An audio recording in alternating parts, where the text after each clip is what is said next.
Hey, everybody. Welcome to another episode of the Agency Hustle. I'm joined by Kyle. How's it going, Kyle? Man, you've gotten shorter since the last time I saw you. I don't know I if keep getting it's, shorter. So I'm hitting that age when I'm getting like, smaller. yeah, it usually happens to people in their 70s. But yeah, I like it. Uh, but good. Good, emotional, nothing more to say. I already shared some stuff with you pre-recording, but it's been good. How's things your side? Not that I care, but anyway, Yeah, pretty, pretty good.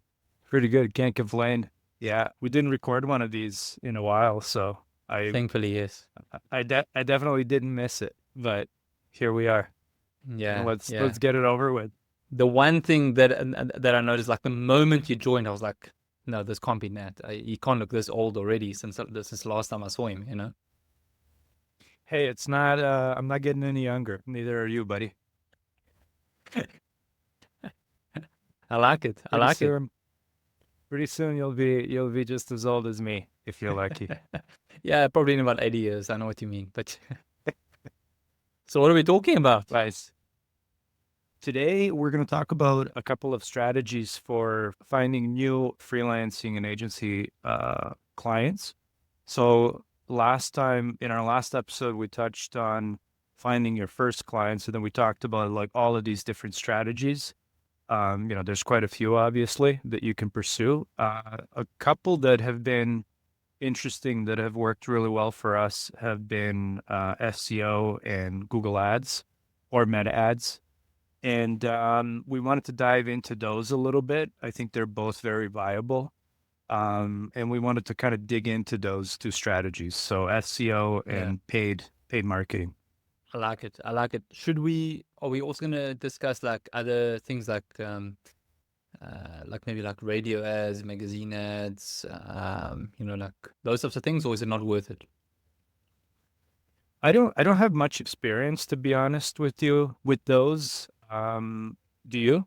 Have you tried those? I've tried them, but there's a reason why I didn't continue with them. I'll just put it that way. I think the only caveat I will say is it very much depends on obviously the nuance of it. What you say. Hmm. Like I even did like trash can, like dustbin ads. That actually worked pretty well for some leads, but the quality of leads weren't that good. So that's why I canned it. But I think if you focus on the local market and you are sort of on the lower range on average small businesses, that type of thing, and you've got the right wording, like maybe like websites or marketing from X price, I think that might be like a quick thing to consider. But that's all I have pretty much to say about that. Yeah, it did, like I was kind of grinning because of the irony of you putting your ads on trash cans because of you know. I must see if I've got a picture. I'll try. I'll try and send it to you. Okay. Oh, that was classic. Oh man. Perfect. That's a great segue. So let's talk about yeah, like the physical ad stuff I don't have much experience in. I do have some physical ads around the city, and I don't know the problem with those is of course like it's hard to attribute those.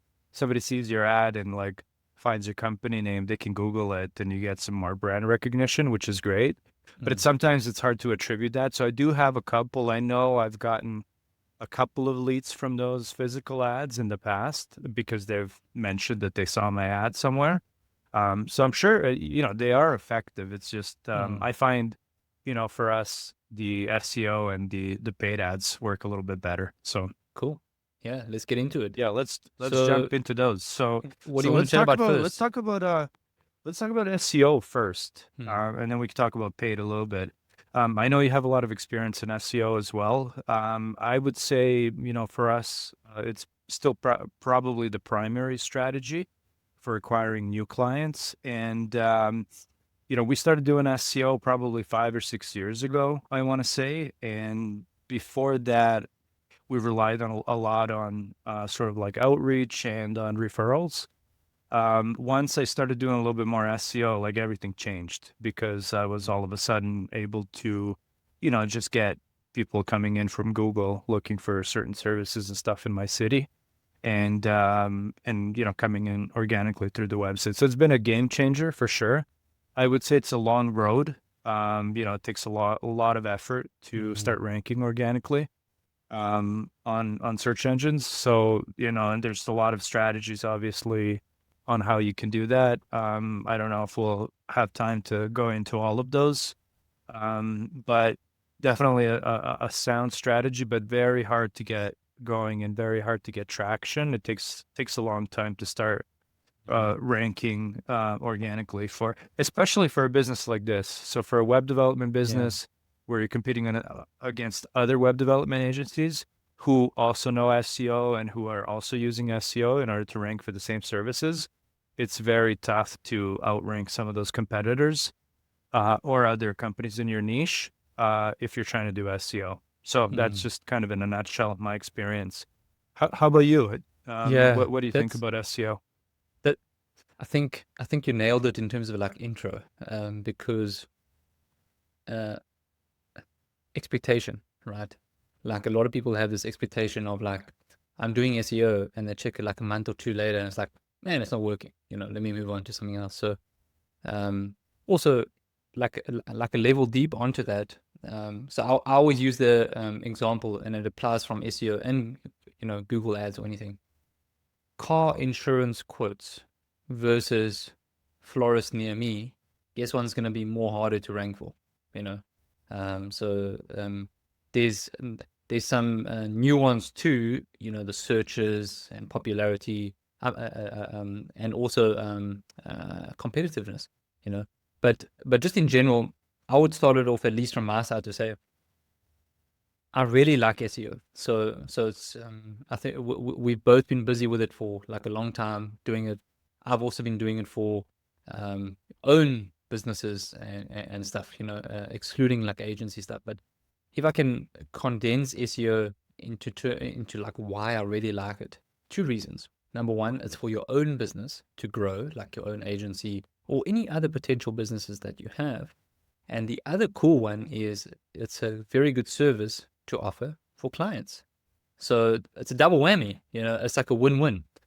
So also the other aspect is it's not really that hard to learn it. So I think it's a crucial subject to learn. Yes, if we go, deeper into that, like how SEO has changed in 2025 or 2026 versus 2020, all of those types of things, I think that's like not really relevant for now. I just think in general, SEO is a very, very good skill to have. So that's just my only 2 cents to at least start it off that way. Mhm. Yeah, for sure. And funny enough, like we started uh, doing SEO, learning SEO and applying it to our own website. And then, when we started getting some metrics and some results, we started offering it as a service to other clients. So it's a great Mm. tool, like you said, to learn for web development agencies. And also by applying it to your own website, you can see some organic traffic and Yeah, and get some leads through that. yeah, yeah. So yeah, I think, jumping into like the details, like you said, probably would take us several episodes. There's so many different like specialties and subspecialties within SEO. There are people that do like only certain aspects of SEO, and that's totally fine as well. I agree with you that I think that, it's still a very valuable skill to learn, and it's still a sound strategy to try to promote your business. Just don't expect to, put up a couple of blog posts and then all of a sudden you're ranking number one on Google within 2 months. Like, depending on the niche, it can take anywhere from 3 months to 2 years probably of like continual effort, depending on, what type of niche you're in and how competitive it is. So that's been my experience anyways. Yeah, yeah, it's a good point. Just want to confirm, you can hear me and see me, right? It says my internet's unstable. I don't know Yeah. why. Okay, cool. Yeah, for Um, sure. cool. You're a No, no, little blurry, but it's better that way. perfect. Yeah. I was gonna say you were blurry, but you took it away from me. But look, I think okay. So if we have to start it off by saying, if you guys are an agency or a freelancer, whatever, right? you have to start off with the general thing of who is your ideal client? Who are you trying to target, right? Are you targeting your own city, your own country, or international, right? Because how can I say this?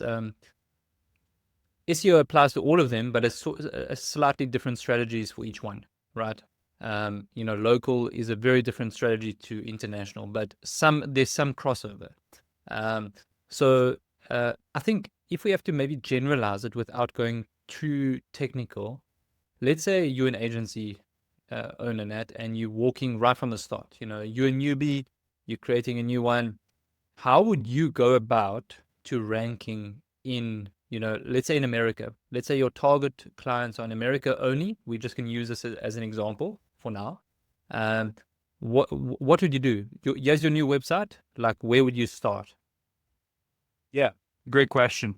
And I'm going to use a plug. So there's a couple of free resources where you can learn SEO. I'll include them in the show notes.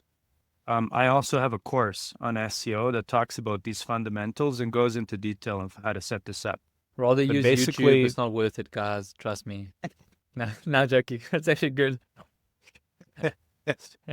so basically, the first thing is you need a well-structured website. That's the first thing. What does Google that still mean? loves content. So it means having a website that is organized in a way that it's easy for Google and other search engines to crawl it.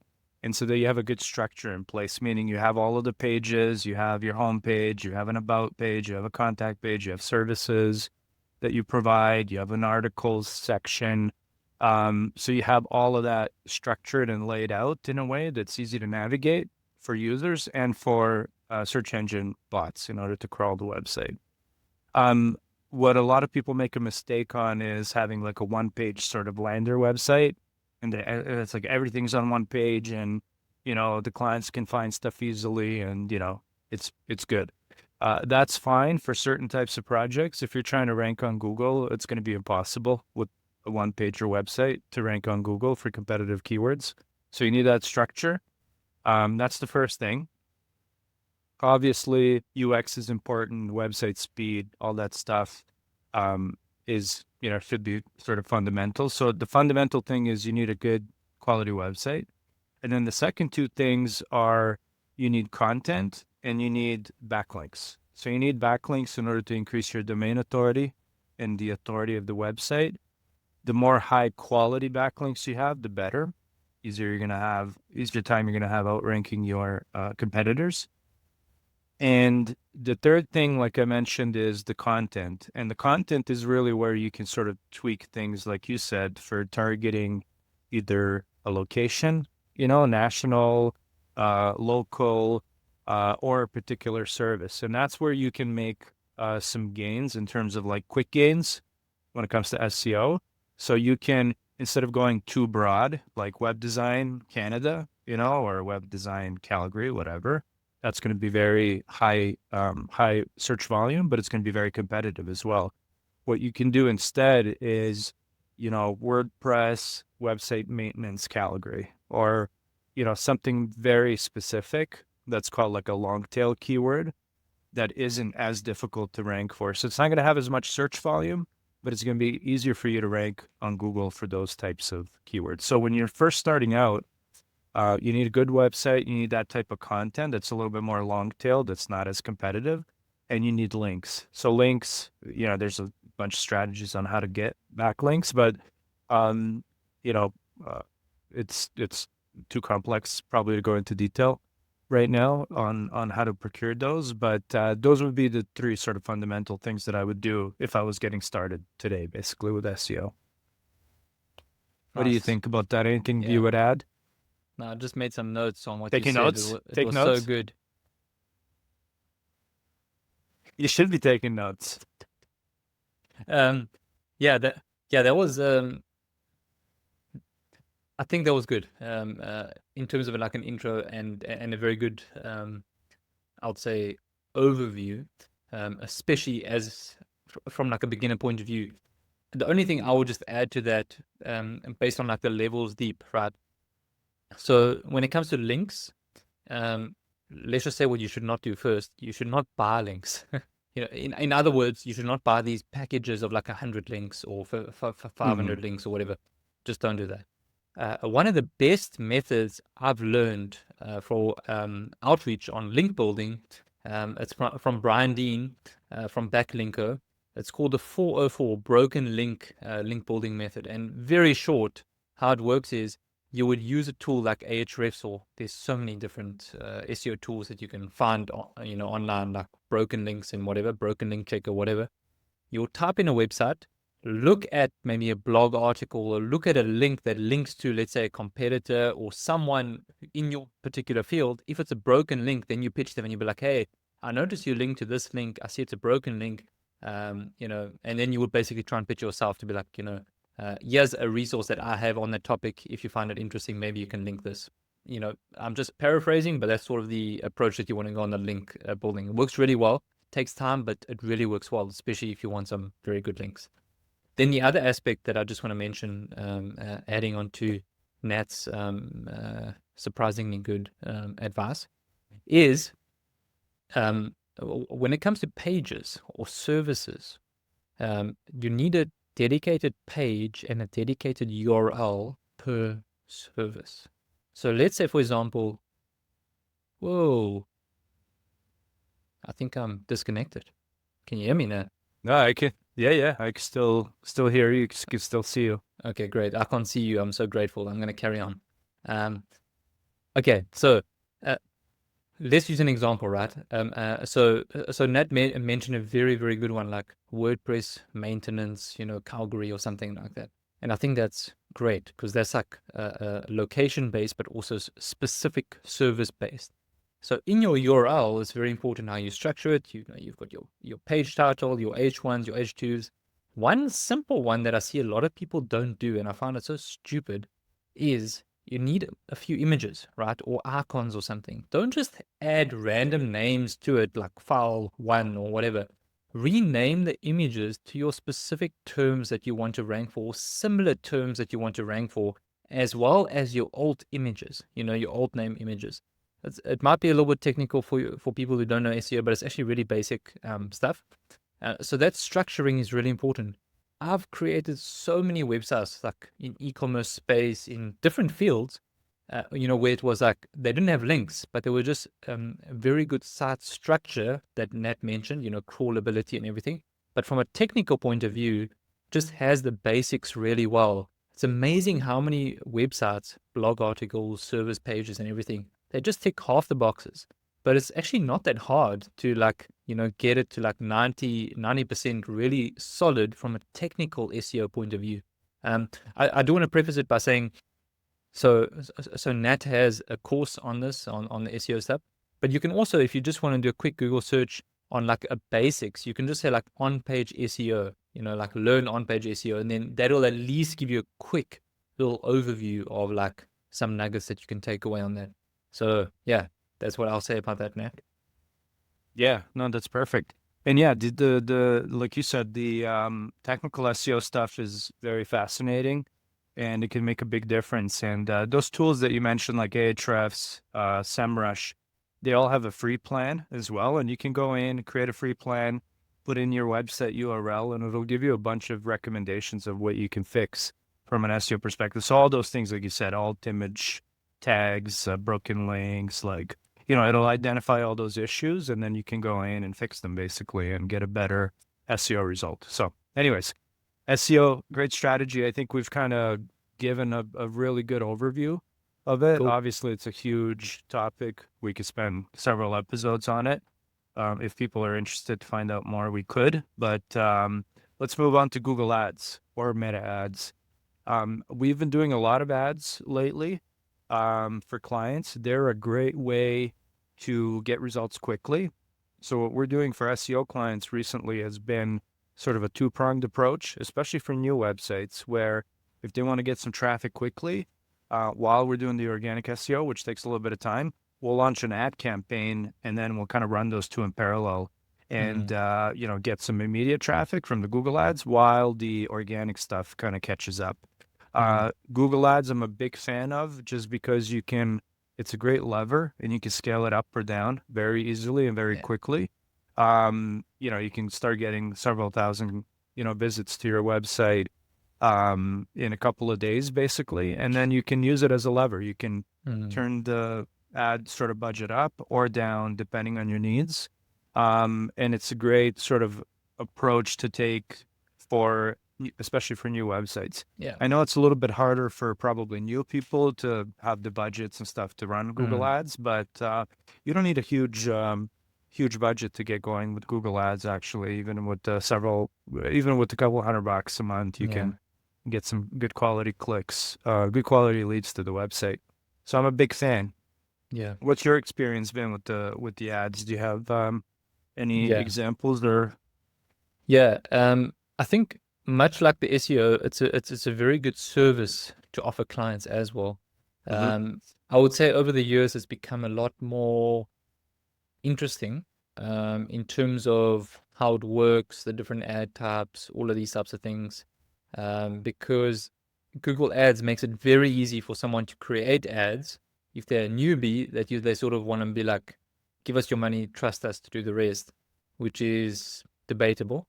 I think it does require some, let's say, general knowledge on how to create ads and all those types of things. But if we have to make it specific, let's say to how can I say, agency life, uh, and I learned the hard way. So when I got started with my agency, I was already doing Google Ads for businesses, right? Like in marketing and all these things. And when I did it for my business, I actually realized like, man, I was burning through a lot of money, because you pay per click for those who don't know. And man, I was like, geez, I'm not getting any leads. And there's various factors to that. This is where it's very important. Someone can say, I've tried Google Ads, but if they've got a very bad landing page specific to that ad, that's a problem. So when we talk about Google Ads, we're also talking.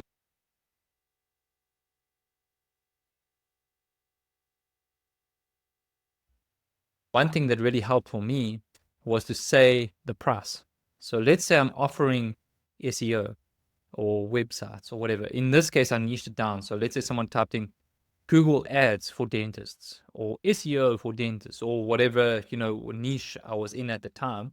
I would say like SEO for dentists from, $500 a month or $1,000 a month, whatever it is, so that they can see it without clicking and I don't waste that Mm. click.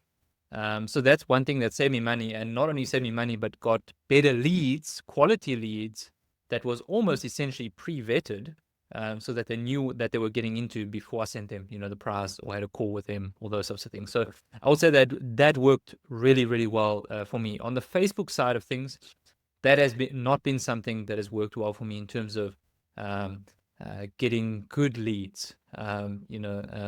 So yeah, I think I'll leave it at that at least for now. So yeah, I don't know if you have anything Yeah. more to add. Yeah, I mean, again, like, creating those are really good tips. And creating ads is another skill, just like organic SEO. And you need to, probably learn, either through courses or experience or whatever, how to set up successful campaigns and stuff like that. I would say, I would sort of echo what you're saying about meta ads versus Google ads. I find that meta ads are probably a little bit more effective for certain types of products and Mm, services, maybe like beauty products or, stuff like that. yeah. Where Google is a little bit better at, professional services and Mm, things like, accounting, web design, lawyers, stuff like that. Google ads are probably a little bit more effective. So it really depends on the niche. One benefit I find with meta ads is they're much easier to set up than Google ads. Google ads can get a little bit sort of technical and overwhelming, I think, for new people. But yeah, again, a great service to provide to other clients as well, as to set up their ads for them. So overall, I'm a big fan, and I think it's a great sort of strategy to pursue, especially for new agencies or new freelancers or whatever, to get some initial leads. So both sound strategies. And again, we can go into a lot of detail about each of these, but let's see what the other people think, and in terms of like other topics that we can sort of jump into in future episodes. You're freezing up I on me. like Your it. dial-up's probably acting up a little bit. Yeah, sorry, it's very strange. I just had to also get up and put my charger in. I wasn't expecting this to take so long to listen to your voice, so I didn't put my charger. You know, old people, we love to ramble.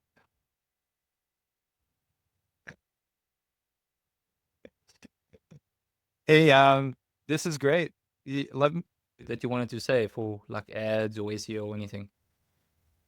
no other parting wisdom. Again, I think to summarize it, I think you know, for new businesses, I would probably pursue both at the same time. Just because organic takes a little while to take off, especially for a brand new website, brand new service. Google Ads are immediate, so you know there's a benefit of using ads sort of as you get going, and versus organic. But overall, like if I had to pick one strategy, I'm also a big fan of organic. Still, with AI, that might change a little bit. So we'll see what that looks like, you know, in 2026 and beyond. But actually, we were gonna talk about maybe AI and sort of threats and Mm, opportunities maybe in the next episode or next few episodes. We'll see. So yeah, those would be my sort of you know, that would be my summary. Definitely a big fan of both, and you know, used in parallel as well. I like it. Nothing more to add. Nothing more to add. How about you? You tell us what you want to talk about maybe next episode. What do you think? You have some ideas? I think there might be some merit in chatting about like the outreach side. Like we're speaking Mm, about like SEO, which is long term, really good. But for the average beginner, they still might struggle with it, right? And we're talking about Google mhm. ads or Facebook ads or whatever. And the beginner also might struggle with it. They'll be like, listen, Nat, I spent like $200. I don't have much cash. I've just been wasting money. I'm wasting my time. What else can I do? And I think that there are some, there are other strategies. If you don't have money, you need time. So what can you do with that time? And then it will be like certain outreach measures, not methods. Sorry, I'm just looking at you and I just can't think straight. Um, um, yeah, so I don't know. Maybe that might be something to discuss as well, or in part of an episode on something. So yeah, Yeah, it sounds good. Awesome. cool. I would say it's been a pleasure, but it hasn't been. So we'll chat. We'll end it there, and we'll chat with you next time. Cool. See you guys. Thanks.